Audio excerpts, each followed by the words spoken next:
할렐루야. 우리 12월 마지막 주, 또 2020년 마지막 주 주일 예배의 자리로 우리를 부르신 하나님을 찬양합니다. 지금까지 지내온 것, 내가 하나님의 자녀가 된 것, 또 이 자리에서 예배를 드릴 수 있는 그 모든 것이 하나님의 은혜였음을 이 시간 믿음으로 고백하며 우리 첫 찬양하면서 예배 자리로 나아가겠습니다. 내가 지금까지 지내온 것, 내가 지금까지 지내온 것은 주의 은혜라, 주의 은혜라. 지금까지 지내온 것은 내가 지금까지 지내온 것은 주의 은혜라, 주의 은혜라. 지금까지 지내온 것은 주의 은혜라, 주의 은혜라, 주의 은혜라. 지금까지 지내온 것은 주의 은혜라, 주의 은혜라. 지금까지 지내온 것은 내가 하나님의 자녀 된 것은 내가 하나님의 자녀 된 것은 주의 은혜라, 주의 은혜라, 주의 은혜라. 하나님의 자녀 된 것은 다시 한번 내가 하나님의 자녀 된 것은 주의 은혜라, 주의 은혜라, 주의 은혜라. 하나님의 자녀 된 것은 주의 은혜라, 주의 은혜라, 주의 은혜라. 하나님의 자녀 된 것은 주의 은혜라, 주의 은혜라. 하나님의 자녀 된 것은 내가 이 자리에 서 있는 것은 주의 은혜라, 주의 은혜라, 주의 은혜라. 이 자리에 서 있는 것은 고백합니다. 주의 은혜라, 주의 은혜라, 주의 은혜라, 주의 은혜라. 이 자리에 서 있는 것은 주의 은혜라, 주의 은혜라. 이 자리에 서 있는 것은 다시 한번 주의 은혜라, 주의 은혜라, 주의 은혜라. 이 자리에 서 있는 것은 주의 은혜라, 주의 은혜라. 이 자리에 서 있는 것은 은혜 아닌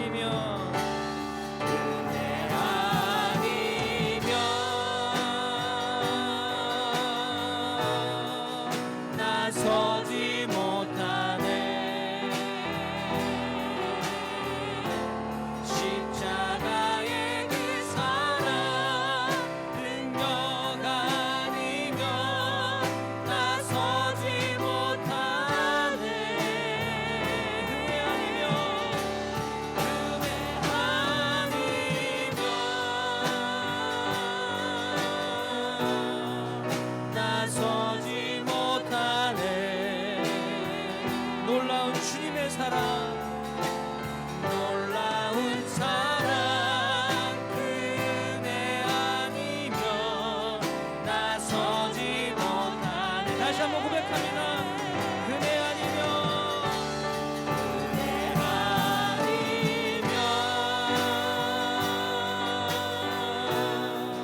나서지 못하네. 십자가의 그 사랑, 그 능력 아니면 나서지 못하네. 그네 아니면 나서지 못하네. 놀라운 주님의 사랑, 놀라운 사랑, 그네 아니면 나서지 못. 다시 한번 믿음으로 선포합니다. 그네 아니면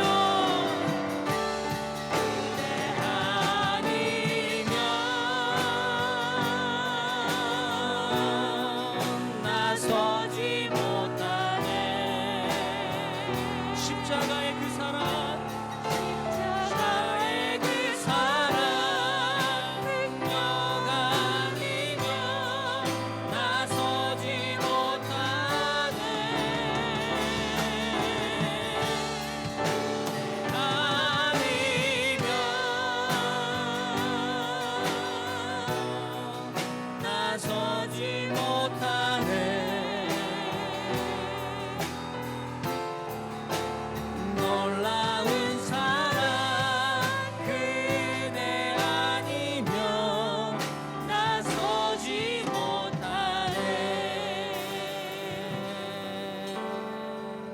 아멘.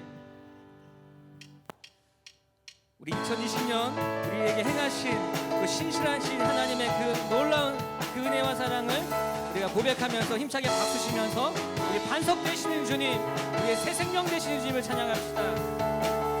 나의 반석이신 하나님, 내게 행하신 일 완전하시네. 나의 생명 되신, 나의 생명 되신 하나님, 내게 행하신 일 찬양합니다. 신실하신 하나님, 실수가 없으신 좋으신 나의 주. 신실하신 하나님, 실수가 없으신 좋으신 나의 주. 다시 한번 나의 반석이신, 나의 반석이신 하나님, 내게 모든 것 완전하시네. 나의 생명 되신 하나님, 내게 행하신 일 찬양합니다.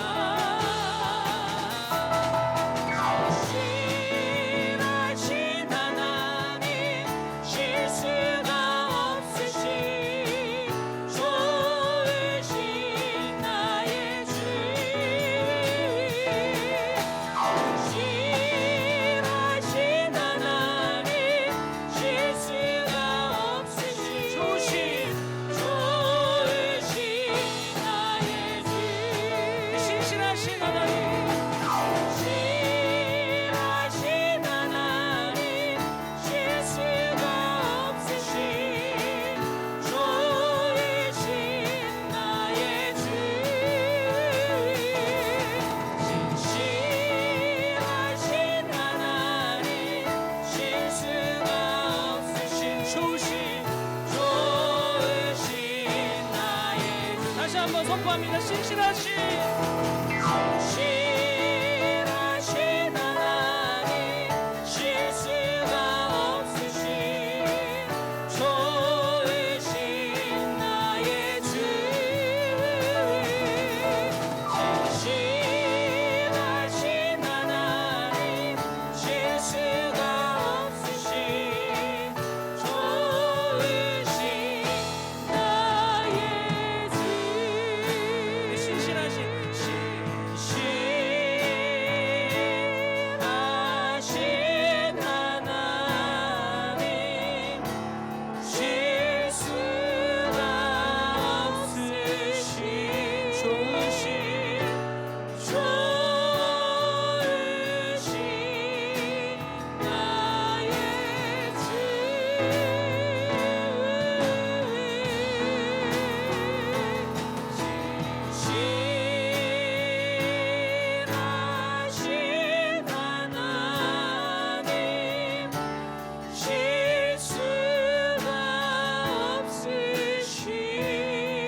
나의 힘이 되신 여호와여,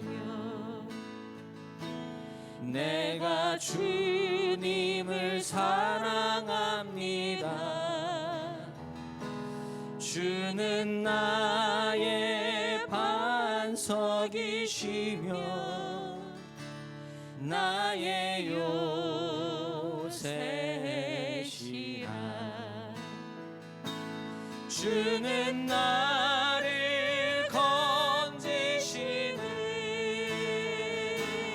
나의 주, 나의 하나님, 나의 피할 바위시요 나의 방패시라. 나의 하나님, 나의 하나님,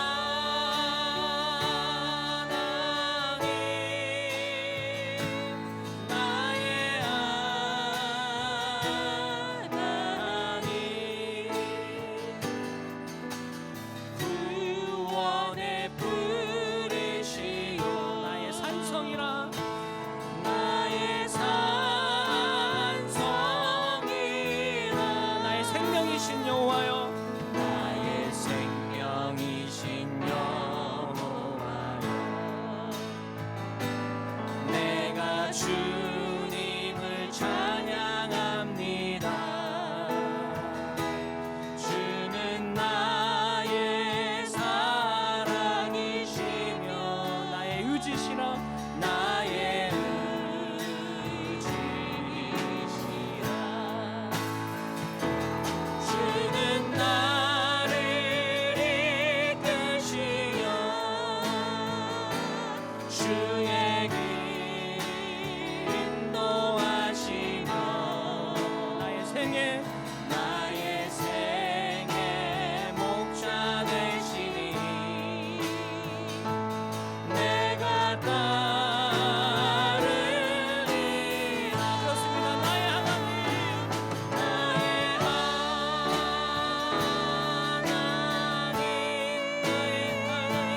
나의 하나님, 생명의 멸관으로, 생명의 멸관으로 내게 씌운 두 손을 높이 들어서 나의 하나님,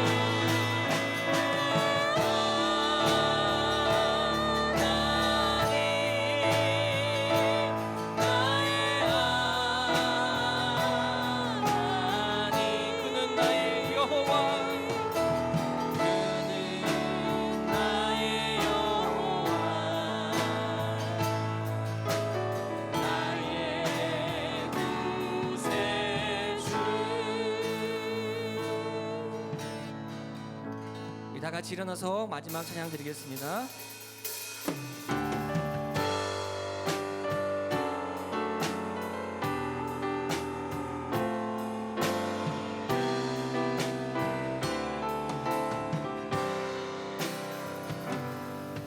내는 주의 영광을 보내 우리 가운데 계신 주님,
사무엘이 돌을 취하여 미스바와 센 사이에 세워 이르되 여호와께서 여기까지 우리를 도우셨다 하고 그 이름을 에베네셀이라 하니라. 아멘. 에베네셀의 하나님 아버지, 올 한 해 어려움 가운데 여기까지 우리를 도우셨음을 고백합니다. 하나님께서 사랑하는 주의 백성들을 붙잡아 주시고 또 하나님의 뜻 가운데 인도하신 하나님 앞에 믿음으로 살아가는 모든 성도들 가운데 함께하여 주시사 이 2020년 마지막 이 예배가 정말 하나님이 기뻐하시는 예배로 올려드리게 하여 주시옵소서. 하나님께서 사랑하는 주의 백성들 가운데 임재하여 주시고 하나님께서 홀로 영광 받아 주셔서 예배하는 모든 이들이 하나님의 큰 기쁨이 될 수 있도록 주님이 함께하여 주시옵소서. 주께서 모든 예배를 주장하시고 인도하시기를 간절히 소원하며 예수님 이름으로 기도하옵나이다. 아멘. 사도신경으로 우리의 신앙을 하나님 앞에 고백하겠습니다. 전능하사 천지를 만드신 하나님 아버지를 내가 믿사오며 그 외아들 우리 주 예수 그리스도를 믿사오니 이는 성령으로 잉태하사 동정녀 마리아에게 나시고 본디오 빌라도에게 고난을 받으사 십자가에 못 박혀 죽으시고 장사한 지 사흘 만에 죽은 자 가운데서 다시 살아나시며 하늘에 오르사 전능하신 하나님 우편에 앉아 계시다가 저리로서 산자와 죽은 자를 심판하러 오시리라.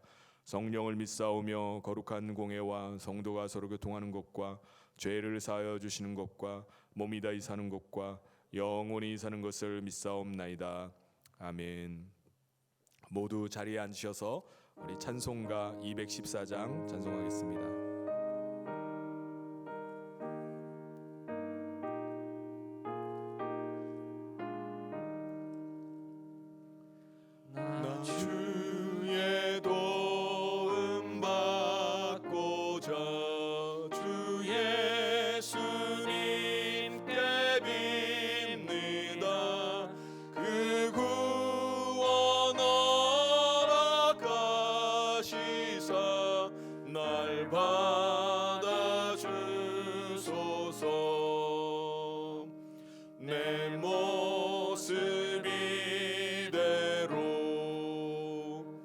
주 받아 주소서.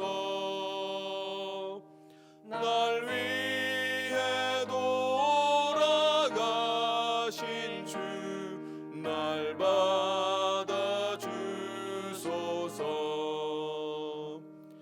큰 죄에 빠져 영죽을 날 위해 피 흘렸으니 주 영상대로 믿으사 날 받아 주소서. 내 모습 이대로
주 받아주소서. 날 위해 돌아가신 주 날 받아주소서.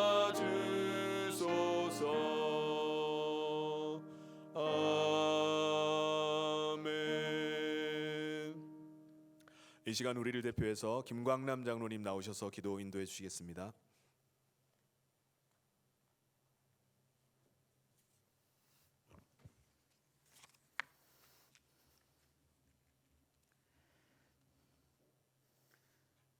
우리의 참된 소망이시며 생명이신 하나님을 찬양합니다.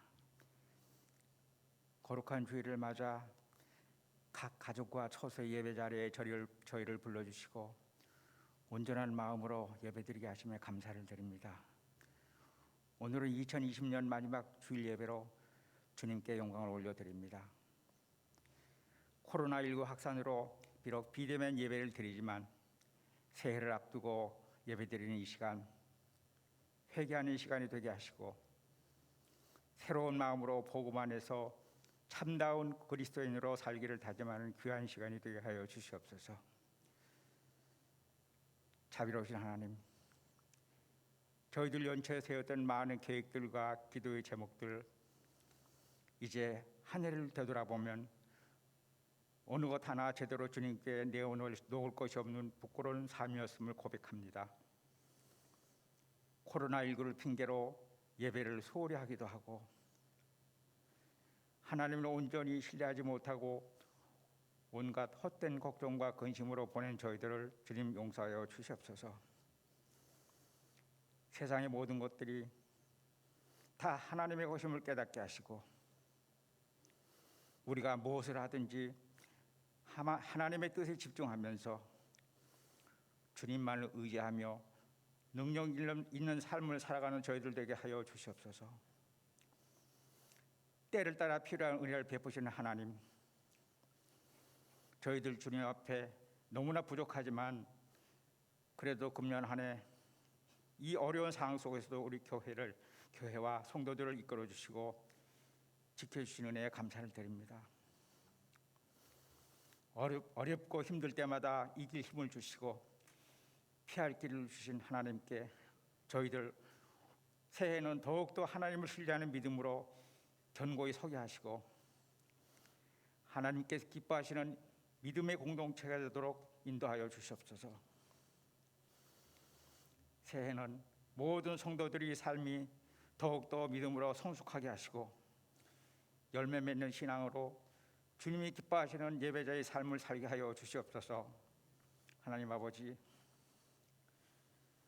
새해는 우리나라가 하나님의 뜻에 합당한 정말 정의롭고 평안한 나라가 되기를 기도합니다. 코로나19 확산과 정치, 경제, 사회 등 모든 분야가 어지럽고 혼란스러운 이 나라를 불쌍히 여기셔서 주님 바로잡아 주시옵소서.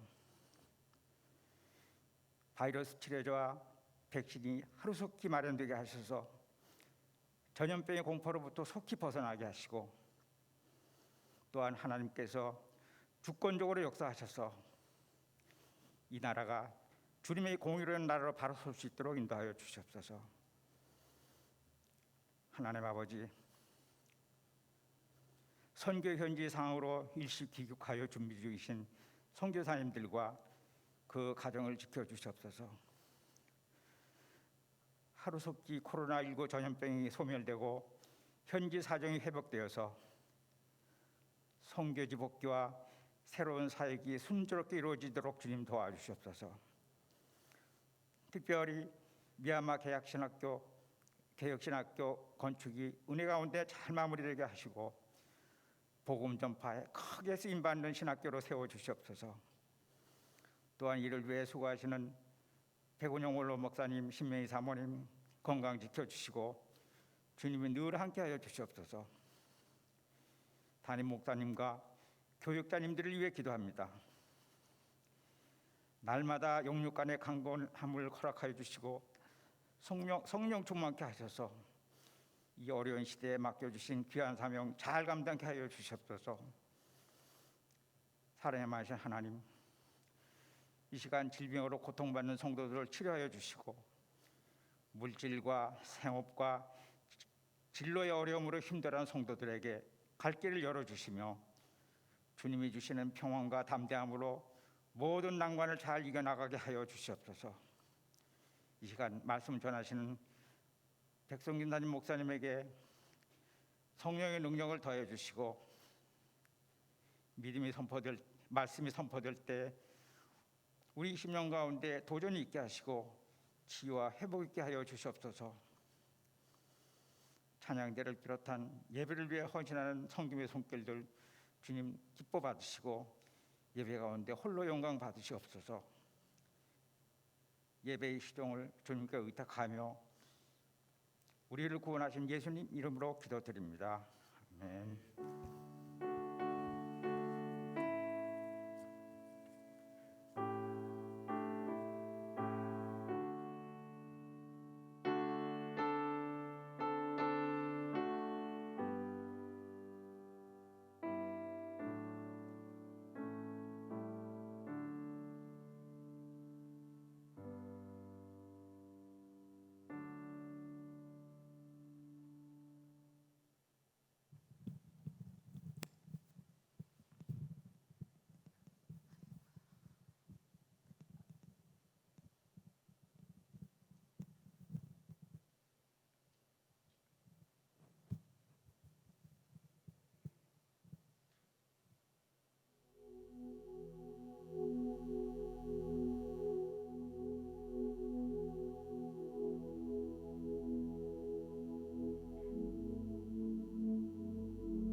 교회 소식 전해드리겠습니다.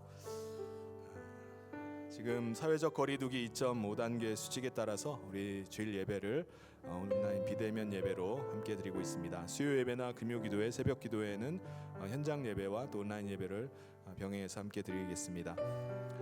주일학교 수료식 순서가 있습니다. 광고가 끝난 이후에 잠시 갖도록 하겠습니다. 송구 영신 예배 안내입니다. 송구 영신 예배가 12월 31일 밤 11시 30분에 있습니다. 이 예배도 우리 비대면 실시간 온라인 예배로 드리겠습니다. 잠실 성현교회 유튜브 채널을 이용해서 함께 예배 드리시면 되겠습니다. 한 해를 은혜로 마무리하고 또 다가오는 2021년 한 해를 기도하면서 예배하면서 우리 함께 새롭게 시작했으면 좋겠습니다. 생명의 꼴을 먹읍시다. 전교인 성경 통독이 은혜 가운데 잘 진행되고 있습니다. 이번 주에도 은혜의 말씀 통해서 생명의 꼴을 먹는 귀한 은혜의 시간 누리시기를 바랍니다. 연말연시 40일 릴레이 금식 기도가 진행되고 있습니다. 1월 20일까지 우리 40일간 진행되는데요. 우리 각자 정해진 그 시간에 금식하시면서 나눠드린 우리 기도 제목 붙잡고 함께 기도해 주셨으면 좋겠습니다. 특별히 기뻐하는 금식 헌금을 같이 하도록 하겠습니다. 제가 연말에 우리 어려운 가정들, 교회 안에 어려운 가정들을 이렇게 방문하고 또 조금씩 이렇게 도우면서 정말 어려운 가정이 있더라고요. 그래서 우리가 금식 기도하면서 그냥 금식만 하는 것이 아니라 말씀에서 성경에서 말씀하고 있는 것처럼 하나님이 기뻐하는 금식이 돼야 되겠다라는 생각이 들어서 함께 금식할 때 한 끼 금식하는 것만큼 우리가 조금 이렇게 헌금함을 통해서 그 돈을 모아서 어려운 가운데 있는 우리 가정을 돕기를 원합니다. 정말 어려운 가운데 있어서 우리가 함께 마음을 모아서 도우면은 아마 큰 힘이 될 줄 믿습니다. 여러분의 참여를 부탁드립니다. 실시간 온라인 예배 댓글 달기 캠페인 중에 있습니다. 예배 전에 제가 보니까는 벌써 이렇게 댓글을 달아서 서로 격려하고 또 이렇게 은혜를 나누는 것을 봤는데 예배 전후로 해서 이렇게 여러분이 댓글을 남겨주시면은 예배하는 분들이 같이 예배드리고 있다는 것을 느끼면서 더 은혜가 될 것 같습니다. 여러분의 많은 참여를 바랍니다. 그리고 기부금 납입 증명서가 필요하신 분들은 우리 교육자 사무실에 전화를 주셔서 신청을 해주시면은 저희 교육자님들이 준비해 놓도록 하겠습니다. 그리고 1월 1일 우리 송구 영신 예배 그 다음 날 있는 우리 금요 기도회는 이번 주에는 쉬도록 하겠습니다. 우리 송구 영신 예배 때 우리 함께 간절하게 좀 기도하는 시간을 그 시간에 또 갖도록 하겠습니다. 기억하시길 바랍니다. 그리고 임명이 있겠습니다. 2021년도 성인교회를 섬길 우리 재직원 부수장들 임명이 있겠습니다. 제가 이거를 1부 예배 때 다 소개를 했더니 시간이 너무 많이 걸리더라고요. 그래서 간단하게 간략하게만 이렇게 소개하도록 하겠습니다. 임명합니다.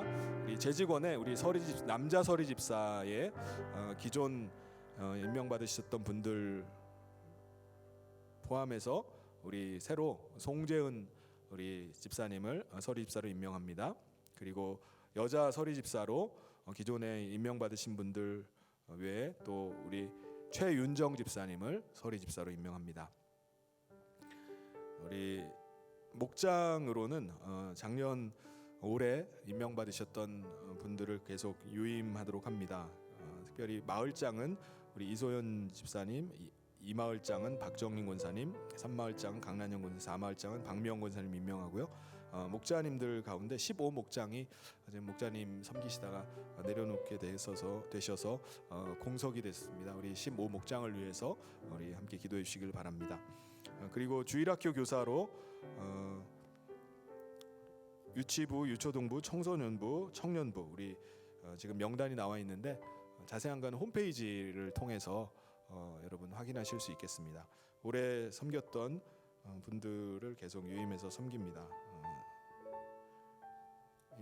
그대로 임명하도록 하겠습니다. 그리고 우리 호산나 찬양대원도 우리 대장으로 조충현 집사님, 그리고 지휘에는 김호수 지휘자님, 반주에 가지영 집사님, 올게네 조혜은 청년이 섬겨주시고요. 그 외에 또 임원들은 그대로 유임하고 각 파트 맡으신 분들도 그대로 유임해서 섬기도록 하겠습니다. 미랄 찬양단의 우리 단장으로 박경자 집사님, 인도의 김재성 목사님, 전영청 강사님, 장원석 전사님이 섬겨주시고요.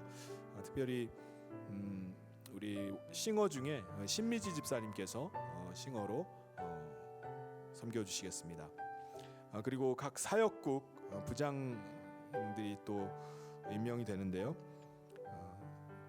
올해 임명받으셨던 분들이 그대로 다 유임이 되었습니다. 그리고 다만 우리 전도부의 우리 김옥자 권사님께서 인천으로 이사 가시면서 그 자리가 공석이 되어서 우리 고태영 권사님께서 이어서 섬겨 주시겠습니다.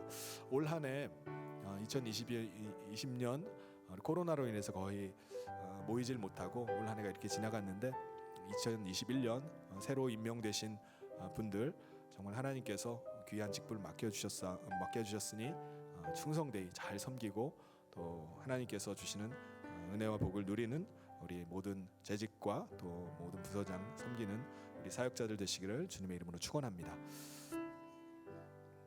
그리고 이어서 우리 수료 순서를 갖도록 하겠습니다.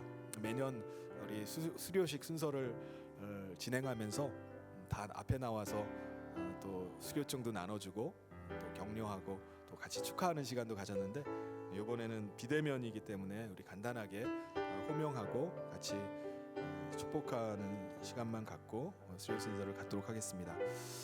유치부에 우리 수료하는 우리 아이는 우리 조상현 우리 어린이, 그리고 유초동부는 박정수, 박찬민, 백하성, 은유민, 이훈. 그리고 우리 청소년부는 고학년이 빠져서 지금 청년부로 올라갈 그런 학생은 없습니다. 그래서 우리 6명의 우리 수료생들인데 우리 이 시간에 박수로 축하하도록 하겠습니다. 올 한해 비대면이어서 우리 주일학교도 거의 모이질 못했는데 그래도 온라인 예배하면서 또 우리 교역자를 통해서 이렇게 지도받으면서 올 한해를 이렇게 지나가게 되었어요. 섬겨주신 우리 교사 선생님들과 또 지도하신 우리 교육자님들께 감사드리고 또 이제 한 학년씩 다 올라가면서 유초동부로 또 청소년부로 올라가서도 신앙생활 잘하고 또 하나님께 귀하게 쓰임받는 우리 어린이들 되기를 축복합니다. 네, 광고는 이상입니다. 하나님께서 오늘 우리에게 주신 말씀 함께 보도록 하겠습니다. 사사기 8장 22절부터 35절까지 말씀입니다.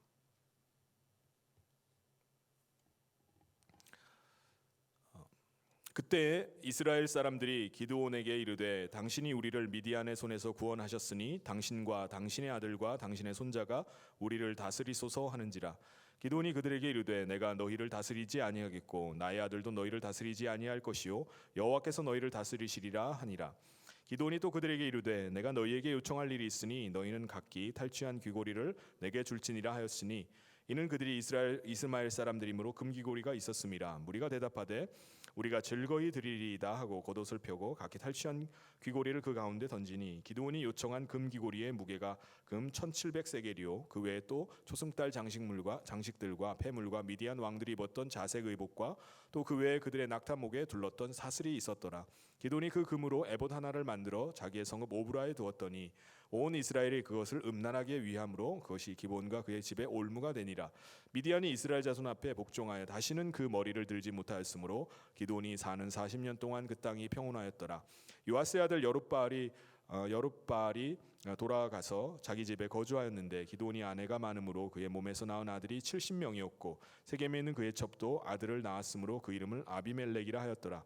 요아스의 아들 기드온이 나이가 많아 죽음에 아비에셀 사람의 오브라에 있는 그의 아버지 요아스의 묘실에 장사되었더라. 기드온이 이미 죽음에 이스라엘 자손이 돌아서서 바알들을 따라가 음행하였으며 또 바알브릿을 자기의 신으로 삼고 이스라엘 자손이 주위의 모든 원수들의 손에서 자기들을 건져내신 여호와 자기들의 하나님을 기억하지 아니하며 또 여룻바알이라 하는 기드온이 이스라엘에 베푼 모든 은혜를 따라 그의 집에 후대하지도 아니하였더라.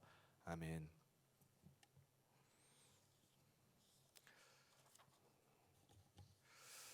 오늘 주일이 바로 2020년 마지막 주일입니다. 마지막 주일을 맞으면서 벌써 한 해가 갔구나라는 그런 생각이 듭니다. 2020년 코로나로 인해서 모든 것이 멈춰버린 것 같은 한 해를 보내게 되면서 그게 더 크게 느껴지는 것 같습니다. 우리의 인생은 시작이 있으면은 마지막이 있습니다. 그런데 시작도 중요하지만 뭐도 중요하죠? 마지막도 중요합니다. 시작은 아주 거창하고 막 훌륭하게 시작했다가 마지막이 아주 추하게 끝날 경우, 실패로 돌아갈 경우, 그런 경우가 있습니다. 그러면은 그동안 해왔던 것들이 다 퇴색돼 버리고 수포로 돌아가게 돼 버립니다. 그래서 사실은 마지막이 더 아름다워야 됩니다. 오늘 말씀에 사사 기드온이라는 사람이 소개가 되는데요. 그 인생의 마지막이 어땠는지를 오늘 소개하고 있습니다. 기드온은 하나님의 놀라운 은혜를 받은 사람입니다. 그리고 한 시대에 정말 하나님의 손에 붙들려서 귀하게 쓰임 받았던 사람이었습니다. 그런데 그의 인생의 마지막을 보면은 그렇게 아름답지 않습니다. 어떻게 하나님의 놀라운 은혜를 받은 사람인데 그의 인생의 마지막을 어떻게 이렇게 마무리할 수 있을까라는 생각이 들 정도로 정말 그의 인생이 추락한 인생이었습니다. 오늘 말씀을 통해서 우리의 인생을 한번 돌아보기를 바랍니다. 그래서 우리의 인생에 정말 남은 인생에 교훈으로 삼을 수 있는 시간이 되기를 바랍니다. 뉴스를 보니까는 우리나라가 아직 백신 확보가 안 되어서 내년에도 아마 한동안 사회적 거리두기 상황이 계속될 것으로 보입니다. 비록 힘든 상황이 계속된다 할지라도 우리의 신앙만큼은 정체되지 않고 멈춰지지 않고 계속 성장해 나가길 바랍니다. 이 어려움 가운데 오히려 우리의 믿음이 더 견고해지는 계기가 되기를 바랍니다. 그래서 어둠 속에 더 빛나는 신앙이 되는 우리 성현의 모든 성도님 되시기를 주님의 이름으로 축원합니다. 기드온이 이끄는 300명이 미디안의 13만 5천 명을 상대로 해서 대승을 거두게 됩니다.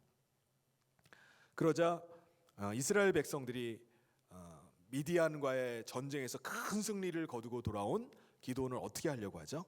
기드온에게 우리 이스라엘의 왕이 되어 주십시오라고 그렇게 요청을 합니다.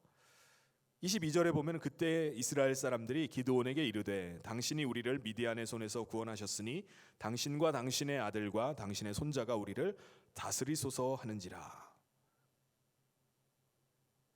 당신과 아들과 손자 대대로 왕이 돼가지고 다스려 달라는 거예요. 그런데 이 요구에 기드온은 아주 정중하게 거절을 합니다. 왜 이런 왕이 되어 달라는 요구를 거절을 했을까요? 왜냐하면은 기드온은 이 이스라엘의 우리 민족의 유일하신 왕은 하나님 한 분밖에 없다라는 것을 믿었기 때문이었습니다.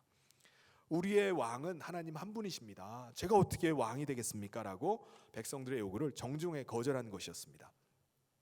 여기까지 보면은 기드온의 인생은 너무나 아름답습니다. 그런데 왕위를 거절하고 난 다음부터가 이제 문제가 시작이 됩니다. 이스라엘 백성들에게 기드온이 뭘 요구하냐면은 전리품을 요구를 합니다. 미디안과 전쟁하고 나서 그들에게 탈취한 것들 있잖아요. 그 가운데 탈취한 전리품들을 내게 주십시오라고 요구를 합니다. 24절에 나오죠. 기드온이 또 그들에게 이르되 내가 너희에게 요청할 일이 있으니 너희는 각기 탈취한 귀고리를 내게 줄지니라 하였으니 이는 그들이 이스마엘 사람이므로 금 귀고리가 있었습니다. 백성들이 듣기에는 굉장히 이게 기뻤어요. 기드온이 왕위조차 정중하게 거절했는데 자신들이 뭔가 기드온을 위해서 뭔가 해주기를 원하는데 마침 기드온이 탈취한 그 전리품들을 요구를 하니까 백성들은 즐거운 마음으로, 성경에 보면 아주 즐거운 마음으로 내놨다고 합니다. 그러니까 기꺼이 아낌없이 백성들이 자기들이 하나씩 갖고 있던 것들을 이제 다 끄집어 내놓는 거예요. 25절에 보면은 무리가 대답하되 우리가 즐거이 드리리이다 하고 겉옷을 펴고 각기 탈취한 귀고리를 그 가운데 던지니.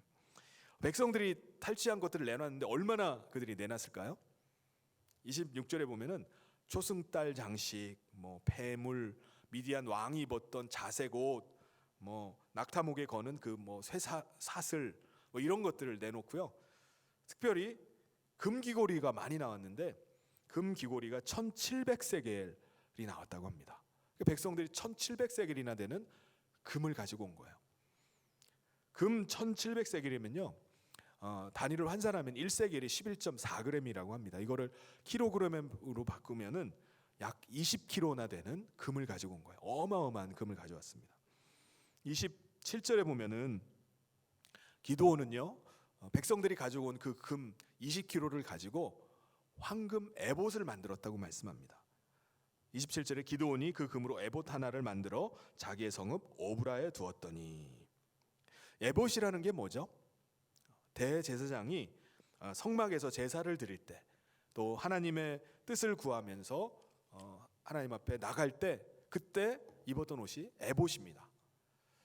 그런데 하나님의 주권을 인정하고 또 하나님만이 우리의 왕이십니다라고 고백했던 이 기드온이 하나님께서 명령도 하지 않는 이 에봇을 왜 만들었을까요? 하나님이 만들라고 하신 것도 아닙니다.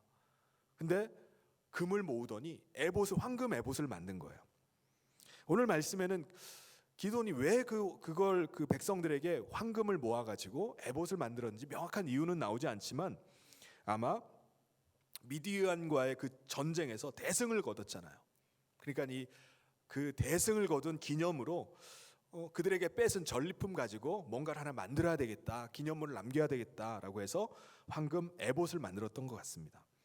만약 실제로 이것을 대제사장들에게 입히기 위해서 만들었다면 그 황금 에봇을 성막이 있는, 당시에는 성막이 실로에 있었어요. 그 실로에다가 아마 보냈을 텐데 거기에다가 보내질 않고 어디다 두죠? 자기가 거주하는 성읍 오브라에다가 이 황금 에봇을 두었던 것입니다. 그런데 그때부터 문제가 생기게 됩니다. 이스라엘 백성들이 그 황금 에봇을 오늘 말씀에 보면 음란하게 섬기기 시작했다라고 이렇게 말씀합니다. 음란하게 섬겼다는 말은 하나님만을 섬기는 이스라엘 백성들이 하나님만 섬기지 않고 다른 이방신들을 섬기기 시작했다는 거예요. 다른 이방신들을 그때부터 섬기기 시작한 겁니다. 그러니까 기드온과 그의 가족뿐만 아니라 이스라엘 백성들은 오브라에 황금 에봇이 생기고 나서부터 실로까지 가지 않는 거예요. 제사를 드리기 위해서는 성막에 있는 실로까지 가야 되는데 거기까지 가지 않습니다. 백성들은 성막이 있는 실로까지 안 가고 황금 에봇 앞에서 제사를 드리기 시작하는 거예요. 뭐 거기까지가, 여기 황금 에봇에다가 우리가 제사를 드리고 여기서 하나님의 뜻을 구하자. 하나님의 뜻을 거기다가 묻는 겁니다. 마치 황금 에봇을 우상처럼 섬기기 시작하는 거예요.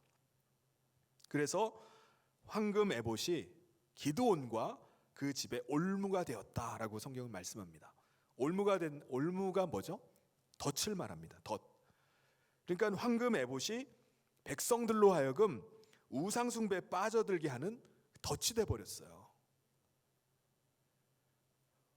에봇을 섬기다가 에봇 앞에서 제사하고 에봇 앞에서 하나님의 뜻을 구하다가 그들이 우상들을 숭배하는 데까지 나가게 된 것입니다. 기드온이 승전한 기념으로 전리품들을 모아서 황금 에봇을 만들었는데 결국 그것이 자신과 자신의 집안과 그리고 이스라엘 백성들의 우상 숭배에 빠지게 하는 덫이 되어 버렸습니다.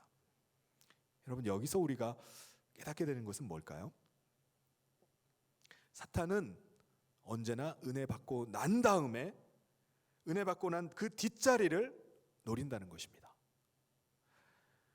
기드온은 300명의 용사들과 함께 13만 5천이나 되는 어마어마한 군대와 맞서서 대승을 거뒀습니다. 그런데 기드온은 언제 넘어지게 되죠?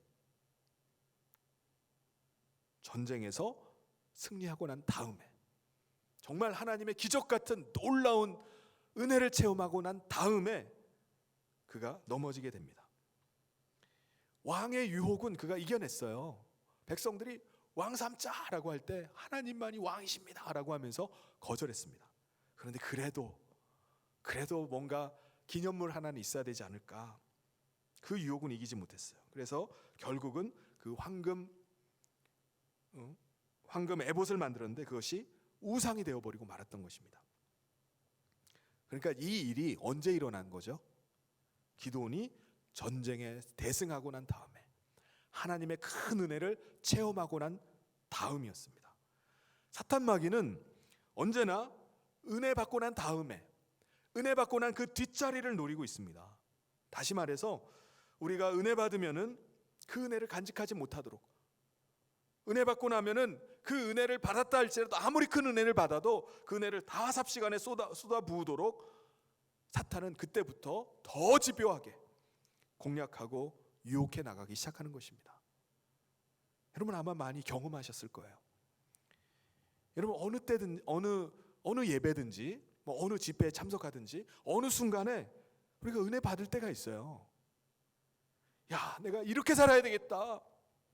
막 결심이 생겨나면서 은혜 충만, 막 말씀 충만, 성령 충만이 막 가득 차가지고 막 들뜰 때가 있습니다.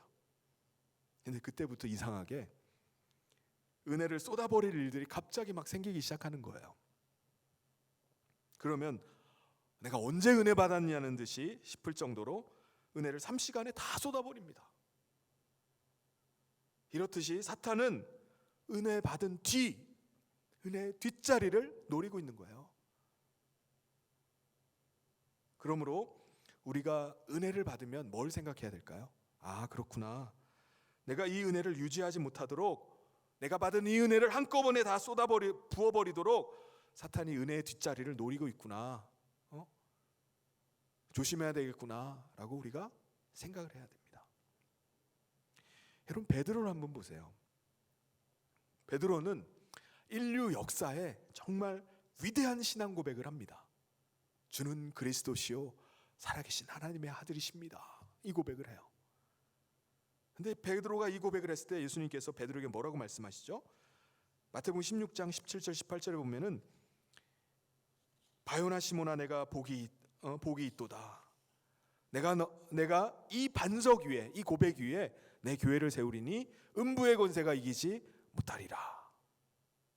주님도 그의 고백을 귀하게 여기셨어요. 그리고 천국 열쇠를 내게 주겠다라고 이렇게 말씀하십니다. 여러분 이보다 더 큰 은혜와 축복이 어디 있습니까? 이 베드로는요, 이 신앙의 고백을 통해서 주님의 놀라운 은혜와 축복을 받게 됩니다. 그런데 잠시 후에 예수님께서 뭐라고 말씀하시죠? 내가 예루살렘에 가서 고난을 받고 죽임을 당하게 될 것이다 라고 말씀을 합니다. 그러니까 베드로가 즉시로 이런 반응을 해요. 주여 그리하지 마십시오. 그러시면 안 됩니다. 주님 가시는 길을 베드로가 막아서는 거예요. 그때 예수님께서 베드로에게 뭐라고 말씀하십니까? 가끔 부부싸움 하실 때 이 말을 쓰시는 분도 계세요. 사탄아 물러가라. 너는 나를 넘어뜨리게 하는구나. 남편이 사탄이 아닙니다. 베드로가 사탄이 아니라 한순간 사탄이 베드로를 도구로 사용한 거예요. 그래서 그가 주님 가시는 길을 그가 가로막은 것입니다. 여러분 이것을 보면요, 아무리 믿음 좋은 사람이라 할지라도, 아무리 큰 은혜를 체험한 사람이라 할지라도 깨어있지 못하면요 한순간에 사탄의 도구가 될 수가 있다는 것입니다. 이 사실을 우리가 기억해야 됩니다. 여러분 엘리야 선지자도 한번 보세요. 갈멜산 위에서 바알과 아세라를 섬기는 선지자들 850명과 맞붙어서 영적 전쟁을 벌였습니다. 바알 신이 참신이냐, 하나님이 정말 참신이냐, 이 영적 전쟁에서 엘리야 선지자는 큰 승리를 거두게 됩니다. 그들을 바알 섬기던 아세라를 섬기던 선지자를 다 죽여버렸습니다. 그런데 그 승리 이후에 어떤 일이 벌어집니까? 이세벨 여왕이 자기를 죽이려 한다는 소식을 듣게 됩니다. 이 말 한마디에 겁에 질려가지고 엘리야 선지자는요 도망을 쳐서 로뎀나무 그늘에 주저앉아서 차라리 죽고 싶다라고, 날 죽게 해달라고 이렇게 고백을 합니다. 열왕기상 19장 4절에 보면은 로뎀나무 아래에 앉아서 자기가 죽기를 원하여 이르되 여호와여 넉넉하오니 지금 내 생명을 거두시옵소서. 나는 내 조상들보다 낫지 못하니이다 하고. 아니 바로 직전에 850대 1의 영적인 전쟁 가운데서 대승을 거둔 이 사람이 도대체 언제 그랬냐는 듯이 하나님 앞에서 죽여달라고, 죽고 싶습니다라고 고백을 하는 거예요. 승리한 직후에 넘어진 것입니다. 놀라운 은혜를 받고 난 다음에 넘어져 버린 거예요. 중요한 것은요, 사탄은 언제나 은혜 받고 난 다음 은혜의 뒷자리를 노리고 있다는 사실입니다. 그래서 은혜 받는 것도 중요하지만요, 사탄이 역사하지 못하도록 깨어서 기도하는 것이 중요합니다. 기도는 누구보다 하나님의 큰 은혜를 받은 사람이었습니다. 하나님께서는요, 아주 소심하고 두려워 떨고 있던 기드온, 겁쟁이였던 이 평범한 시골 청년 이 기드온을 부르셨습니다. 그리고 그에게 큰 용사라고 불러주셨어요. 또 두려움과 의심에 가득 차 있던 이 기드온에게 하나님이 여러 가지 표징으로 그에게 확신을 주셨습니다. 두려워 떨고, 전쟁을 앞두고 두려워 떨고 있던 기드온에게 적군 병사들이 서로 간에 나누는 그 꿈 얘기를 통해서 이 전쟁이 하나님께서 자신의 손에 붙여줬다는 사실을 알게 하셨습니다. 하나님이 함께 하시는구나, 하나님이 이 전쟁 가운데 싸우시는구나 라는 것을 깨닫게 되고 확신 가운데 서게 됩니다. 얼마나 큰 은혜입니까? 결국 기드온은요, 손에 칼 하나 들지 않고도 300명의 용사들과 함께 13만 5천의 미디안 연합군을 물리치게 됩니다. 어떻게 이런 일이 가능하죠? 하나님께서 앞서 행하셨기 때문입니다. 하나님께서 용사가 되셔서 대신 싸워주셨기 때문입니다. 한마디로 모든 이 일들은 하나님의 은혜로 된 것이었습니다. 이것을 보면 기드온은 누구보다 은혜를 많이 받은 사람입니다. 하나님의 은혜를 누렸던 사람이 기드온이었어요. 그런데 미디안의 군대를 물리치고 난 다음에, 하나님의 놀라운 은혜를 체험하고 난 다음에 기드온이 한 일이 뭡니까? 황금 에봇을 만들어서 자기 성읍 오브라에 둔 것이었습니다. 그리고 많은 아내들을 취하고 자식들을 낳은 것이었어요. 그가 큰 전쟁을 치르고 은혜를 체험하고 난 다음에 한 일이었습니다. 그가 얼마나 많은 아내를 뒀죠? 몇 명의 자식들이 있었습니까? 30절에 보면은 기드온이 아내가 많음으로 그의 몸에서 낳은 아들이 70명이었다고 말합니다. 여러분, 기드온이 아들만 70명을 낳았겠습니까? 딸들도 낳았겠죠. 아들의 반만 낳았다고 쳐도 105명입니다. 105명을 낳으려면 부인이 몇 명이나 있어야 될까요? 한 부인이 10명씩 애들을 낳는다 그러면은 아내가 10명 있어야 됩니다. 10명 너무 많이 낳는 것 같죠? 한 5명씩만 낳다고 쳐도 아내가 20명이 있어야 됩니다. 그런데 기드온은 그렇게 많은 아내 말고도 첩까지 뒀어요. 31절에 보면은 세겜에 그의 첩이 있었다고 말합니다. 이것을 보면은 기드온은 승리한 이후에 한 일은 수많은 처첩을 거느리고 자식들을 거느리고 그의 긴 인생을 40년을 그냥 살아가는 것입니다. 더군다나 황금 에봇까지 만들어가지고 그것을 우상으로 섬기면서 그의 인생을 살아갔던 거예요. 아니, 어떻게 사자가 이렇게 할 수가 있지? 웬 부인을 이렇게 많이 두나? 그런 생각이 듭니다. 한마디로 말하면은 이걸 배은망덕이라고 합니다. 은혜를 배신하고 베풀어준 덕을 잊어버리고 그냥 살아가는 거예요. 더군다나 사사 기드온이 이렇게 배은망덕한 삶을 살아가니까 황금 에봇 만들어가지고 실로에도 안 가고 거기서 제사하고 있죠. 수많은 처첩을 거느리고 그렇게 살아가고 있으니까는 백성들이 그걸 보고 배우는 거예요. 우상 섬기는 것을 보고서, 그러니까 황금 에봇을 우상 섬기듯이, 하나님을 우상 섬기듯이 그렇게 섬기니까 백성들 따라 배우는 겁니다. 그러니까 33절에 보면 백성들이 아예 바알신을, 과거에 섬겼던 바알신을 끄집어내가지고 그걸 다시 섬기기 시작하는 겁니다. 그리고 백성들은 하나님의 은혜를 서서히 잊어버리기 시작하는 거예요. 34절에 이스라엘 자손이 주위의 모든 원수들의 손에서 자기들을 건져내신 여호와 자신들의 하나님을 기억하지 아니하며. 백성들이 우상에 빠지니까 어떤 일이 벌어지죠? 자신들을 건져주신 그 하나님의 은혜를 잊어버리기 시작합니다. 더군다나 그 일에 쓰임받았던 기드온과 300용사는 기억이나 하겠습니까? 하나님도 잊어버리는데 아예 기억조차 못하는 거예요. 기드온이 누구예요? 300용사가 누구죠? 기드온이 죽은 이후에는 기드온의 집안은 완전히 잊혀진 집안이 되었습니다. 35절에 또 여룻바알이라는 기드온이 이스라엘에 베푼 모든 은혜를 따라 그의 집을 후대하지도 아니하였더라. 백성들이 전쟁 끝나고 나서는 금 1700세겔이나 갖다 즐거운 마음으로 갖다 바쳤는데 기드온이 세월이 지나가니까 기드온이 누구세요? 기드온은 누구시죠? 다 잊어버리는 겁니다. 그렇다면 왜 기드온은 그렇게 배은망덕한 삶을 살았을까요? 기드온이 사는 40년 동안 그 땅이 어땠다고 말하죠? 전쟁이 사라졌다고 말합니다.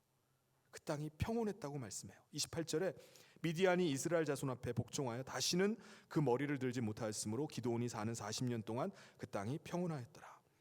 전쟁 이후에 미디안 군대가 더 이상 쳐들어오지를 못했습니다. 40년 동안, 무려 40년 동안 그 땅에 평화가 임했습니다. 여러분, 전쟁이 사라지고 평화가 임하는 것이 얼마나 큰 축복입니까? 그런데 놀라운 사실은요, 전쟁이 없어지고 그 땅의 평안함 가운데 그들이 하나님의 은혜도 같이 잊어버렸다는 거예요. 잊어버리기 시작했습니다. 이것을 보면은 우리의 인생 가운데 평안한 것이 꼭 좋은 것만은 아닐 때가 있습니다. 우리의 인생 가운데 어려움이 없고 고난이 없는 것이 꼭 좋은 것만은 아닐 때가 있습니다. 일부러 하나님 제게 고난을 주십시오라고 기도하는 것도 영적인 교만일 수 있지만 우리의 삶 가운데 전혀 고난이 없는 것, 전혀 어려움이 없는 것, 이것이 기드온과 같이 우리가 하나님의 은혜를 구하지도 않고 하나님께 받은 은혜조차도 다 잊어버리는 일이 될 수가 있습니다. 성경의 인물들을 보면 그래요. 노아가 언제 넘어지게 되죠? 70년, 80년에 이르는 세월 동안 산 위에다가 방주를 짓는 동안에 너무나 지쳐가지고 그래서 시험에 들고 넘어졌나요? 하나님 너무합니다. 어떻게 산 위에다가 이 방주를 지으라고 하십니까? 예? 그래서 넘어졌나요? 아닙니다. 방주를 짓고 있는데 산 밑에 있던 사람들이 막 기어 올라와가지고 거기 가지고 막 노아를 비난하고 조롱하고 해가지고 그 이야기 듣다가 노아가 넘어졌나요? 그럴 때 넘어지지 않았습니다. 홍수 이후에 방주에서 내려와서 무지개 언약을 통해서 더 이상 이 땅에 하나님의 물심판이 없으리라는 것을 알고 알게 됐을 때, 사람들의 비난과 핍박이 사라졌을 때, 자녀들도 생육하고 번성하고 농사도 잘 되고 모든 것들이 다 잘 될 때 노아가 어떻게 하죠? 술을 잔뜩 먹고 취해가지고 그때 넘어지게 됩니다. 홍수 이후에요. 여러분, 하나님의 마음에 합했던 다윗은 언제 넘어집니까? 다윗도 마찬가지예요. 전쟁할 때 넘어졌나요? 아닙니다. 그가 광야로 들판으로 피신 다니고 있을 때 넘어졌나요? 아니에요. 나라의 국력이 너무나 커지고 자신이 직접 전쟁터에 나가서 싸우지 않아도 부하들만 보내도 얼마든지 적군을 이길 수 있다고 생각되어질 때 그때 넘어졌습니다. 그때 그가 한가하게 옥상을 거닐고 있을 때 목욕하는 여인을 발견하고 그 여인과 간음하면서 간음죄와 살인죄를 저지르게 됩니다. 여러분, 하나님의 사람들이 언제 넘어졌다고요? 언제 하나님의 은혜를 잊어버렸다고요? 전쟁 중일 때인가요? 고난 중일 때인가요? 핍박받을 때인가요? 아닙니다. 고난 중에 넘어지는 사람은 극소수입니다. 바로 전쟁에서 승리하고 난 다음입니다. 응답받고 난 다음이에요. 사람들로부터 칭찬과 인정받고 난 다음에 넘어집니다. 문제가 없고 평안이 계속될 때, 그때 넘어지는 거예요. 기드온도 전쟁이 그치고 평화가 40년 동안 계속되는 가운데 그때 넘어졌던 것입니다. 그러므로 여러분, 평안할 때 조심해야 됩니다. 뭔가 잘 풀리고 있을 때 그때 조심해야 됩니다. 그때가 가장 위험한 순간입니다. 그때가 바로 사탄이 가장 심하게 역사하는 때입니다. 결과적으로 기드온이 나이가 많아 죽게 되자, 그 오늘 읽었던 말씀 다음 장 사사기 9장에 가서 보면은 기드온의 자식들 간에 그 70명이나 되는 그 자식들 가운데 끔찍한 사륙이 벌어집니다. 첩이 있었다고 했죠. 첩의 자식이 아비멜렉이었는데 그가 자기의 배다른 형제들 70명을 한 바위 위로 불러냅니다. 70명의 형제들이 오니까는 그가 불량배들을 동원해 가지고 그 자식들을, 형제들을 다 죽여버려요. 그때 막내 아들 요담만 어떻게 숨어 가지고 목숨을 건지고 69명 형제들이 다 사륙을 당합니다. 만약에 기드온이 받은 은혜를 가지고 40년 동안 하나님을 경외하고 하나님 앞에서 경건한 삶을 살아가고 자기 민족과 자기 자식들에게 하나님께서 베풀으신 은혜를 가르치고 살았다면 어떻게 되었을까요?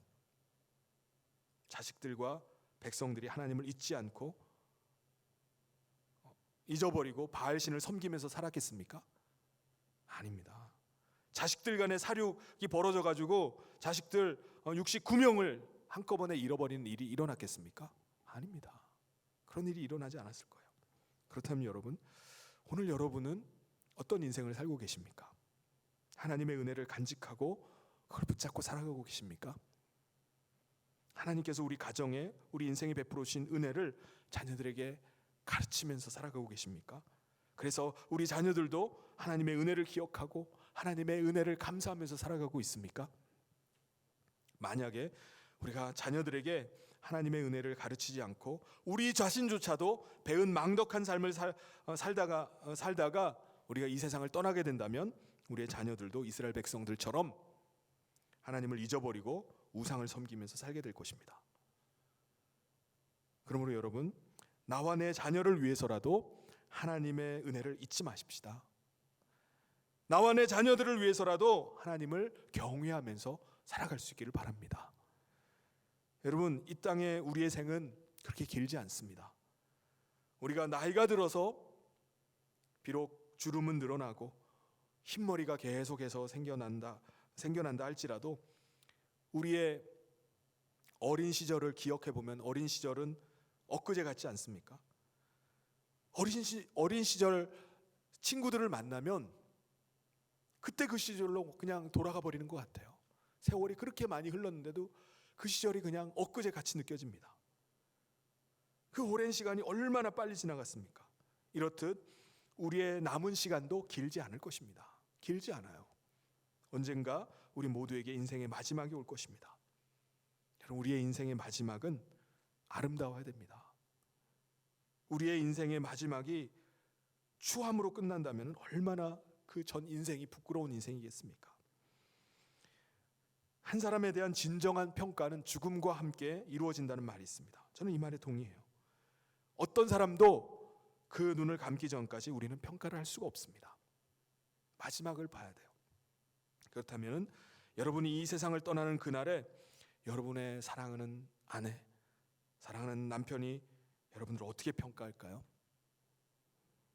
여러분이 이 땅을 떠나는 그 마지막 그날에 임종을 바라보는 여러분의 자녀들은 마음속으로 여러분을 어떻게 평가할까요? 내 영혼이 육신의 장막을 벗고 이 땅을 떠나는 인생의 마지막 그날, 우리가 그토록 사모하는 주님은 우리들의 인생을 어떻게 평가하실까요? 정말 하나님을 사랑했던 사람, 정말 경건한 삶을 살기 위해서 인내하면서 버티면서 살았던 사람, 주님을 위해서라면은 자신의 모든 것까지 다 내어주기 위해서 희생하고 헌신했던 사람, 그럼 그런 사람으로 기억돼야 되지 않겠습니까? 우리가 이 땅에서 이렇게 살다가 죽는다 할지라도, 다시 말씀드리면은 우리가 이 땅에서 뭔가 큰 업적을 쌓거나 유명해지거나 뭔가 큰 부자로 살진 못한다 할지라도, 보잘것없는 그런 삶을 살다가 우리가 이 세상을 떠난다 할지라도 하나님의 은혜를 간직하고 하나님의 은혜에 굳게 서고 마지막까지 그 은혜를 따라서 살아가는 삶이 되기를 바랍니다. 하나님께서 우리에게 베풀어 주신 그 측량할 수 없는 은혜를 잊지 않고 그 은혜를 따라서 우리가 살아갈 때 우리의 인생의 마지막도 아름다울 줄 믿습니다. 우리가 주님을 배우는 그날에 주님, 내가 주님 주신 은혜로 지금까지 살아왔습니다 라고 고백할 수 있기를 바랍니다. 그래서 우리 주님이 우리를 맞이하실 때 우리를 안아주시고 우리를 위로해 주시고 격려해 주시고 우리의 흘리는 그 눈물을 닦아주시는 그 은혜를 누리는 우리 사랑하는 모든 성도님 되시기를 주님의 이름으로 축원합니다. 같이 기도하겠습니다. 하나님 아버지, 감사합니다. 2022년 한 해를 이렇게 지내는 가운데 우리가 우리 자신의 삶을 돌아보게 됩니다. 하나님, 어려운 순간 가운데 또 위기의 상황 가운데 우리가 더 하나님의 은혜를 붙잡고 나갈 수 있도록 인도하여 주시옵소서. 그리하여서 우리의 인생의 마지막이 되었을 때 정말 아름다운 생이었다고 하나님께 인정받으며 하나님의 위로를 받으며 하나님의 격려를 받을 수 있는 우리들 삶이 될 수 있도록 하나님 붙잡아 주시옵소서. 하나님, 주께서 은혜 베풀어 주셔서 2021년 또 새로운 한 해를 소망 가운데 나가기를 소원합니다.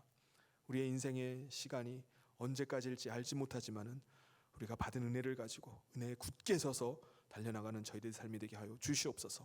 함께 하시길 간절히 소원하며 예수님 이름으로 기도하옵나이다. 아멘. 우리 다 같이 자리에서 일어나셔서 우리 마지막 찬송 1절과 마지막 절 찬송하도록 하겠습니다.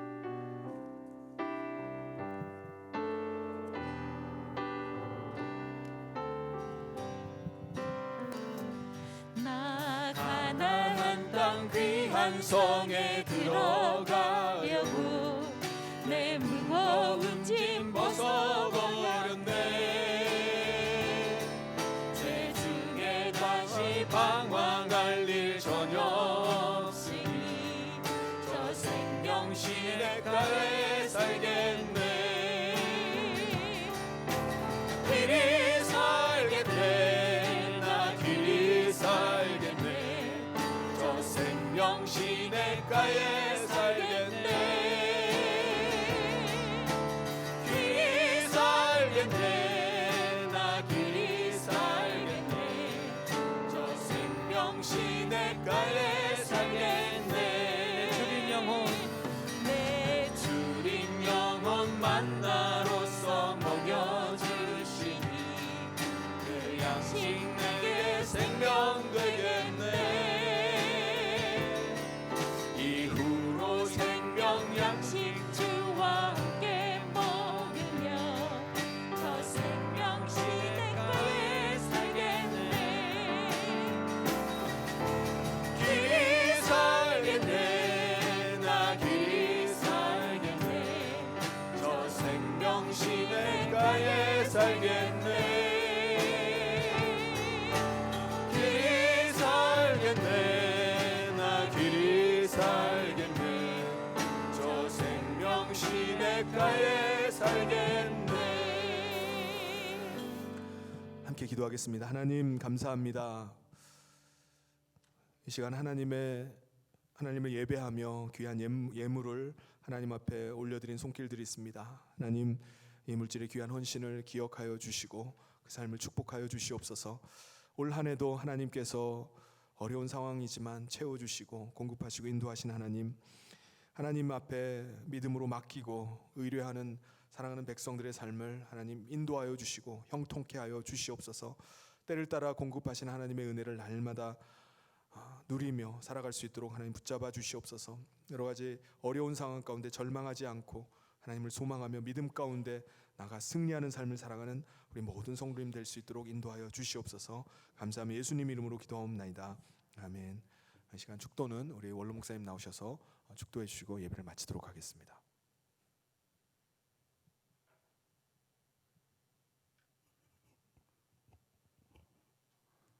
우리의 허물과 죄를 위하여 십자가에 돌아가신 예수 그리스도의 은혜와 하나님의 그 크신 사랑과 성령님의 감동과 위로 축복하신 은총이 비록 함께 모여서 예배드리지 못하고 비대면으로 가정에서 예배드리는 모든 사랑하는 성도들과 그 가족들을 위해 모든 사업과 모든 하는 일에 영원토록 함께 계실지어다. 아멘.